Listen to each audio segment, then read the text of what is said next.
the very pointy steeple of Hever Church in Kent, where Anne Boleyn's father is buried. This is the tomb. Obviously been damaged because it's bricked up at the side. And then on the top is this big brass with the inscription here. Here lieth Sir Thomas Boleyn, spelt Boleyn, not Boleyn here, Knight of the Order of the Garter, Earl of Wiltshire and Earl of Ormond. You know, I've never really looked at his face. But what's interesting, looking at it really close up, there is some similar shading at the side just here. So there's some things to find out for when I'm back home.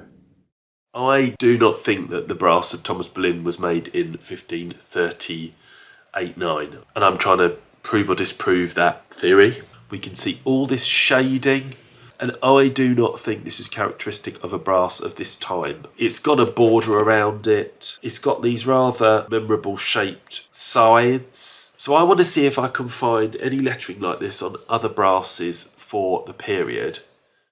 This is one of my bookshelves here. You'll notice here that lots of the books have got markers in, and that is for a future episode because I've been looking through these, for example, to compare to the brass of Thomas Boleyn. I have got all the books of the brasses off my shelves. We're going to look through them now. We are looking to see if we can find similar examples to the brass of Thomas Boleyn. It's supposed to be from 1539, but it's incredibly lifelike. Also the inscription plate, which is rectangular. It's not in Gothic script like you find on most other brasses. It's in capitals. Oh, and we start with a brass, which is of a man in armour. This is from 1540. Just look at this face of this man here. You can see what I mean about the difference in the Thomas Boleyn brass. There is no shading. These faces seem very, very sort of basic and amateur and not lifelike. There's this brass of Henry Bowyer, died in 1589. And you can see what I'm saying about all this shading and the more detail, which is why I was thinking the brass is later, because you get much more shading on these later brasses than you do for the 1540s ones. The boy doing some brass rubbing here. See, Thomas Boleyn's in this book too. He's everywhere, Thomas Boleyn. He's in all the brass books because the brass is so fine. We've got some inscription plates here. So these are all in capitals. 1621, 1630, 1677. Showing that you didn't really get these in the 1540s. But these are much more the standard inscription you get with this Gothic lettering. This is 1335. What is this? 1349 is that? 1403. This is the lettering we get. I can clearly see there aren't any examples at all in the 1530s, 1540s that show lettering in that Roman sort of style. Absolutely none. It's making me think this. Making me think. And that brings us to this book.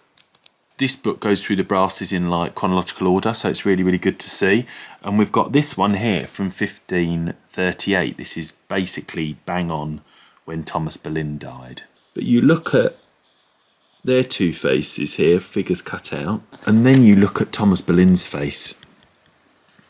There is absolutely a clear difference here. This is so interesting. It's from Belgium. Look at the inscription. Look at it. You've got this border here. You've got the lettering in these capitals. But look what you've got here. The little design on the side. You've got the exact same design here. If we look at the style of Thomas's brass here, how lifelike it is. And then we go to this brass and see how lifelike these are, especially with this design. I think I've been wrong all this time thinking the brass is from a later period. It's not from a later period, it's from a different country. It's not an English brass, it is a Belgian brass or a Low Countries brass, isn't it? That's why it looks so different. That's why I didn't think it fitted the period. It doesn't fit the country, that's why. Somebody else must have thought that this was Belgian. They must have done, because it's obvious to me now. It's from the Low Countries, right? It's just completely obvious.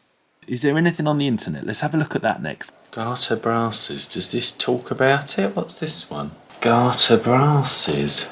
In the North Chancel at Hever Church in Kent on an altar tomb of black marble is the Garter brass of Thomas Boleyn. The brass is thought to have been executed abroad, probably in Belgium. So they said it was made in Belgium in 1886 in this magazine. Why is nobody really talking about that? My theory at the start of this was that Thomas Boleyn's brass was later than 1538-9. I don't believe that now. I think the brass was made in Belgium. We need to research Belgian brasses more. That's what we need to do next. All the little twists and turns of this Thomas Boleyn search, isn't it? Subscribe for updates to the channel. Thanks for watching. More videos that you can click on are coming up now. You can continue the story with the next edited episode. Or watch the full unedited and uncut version of this episode. Or what about watching this new family history story? Click here to subscribe to the channel to find out about all future episodes. Thanks for watching.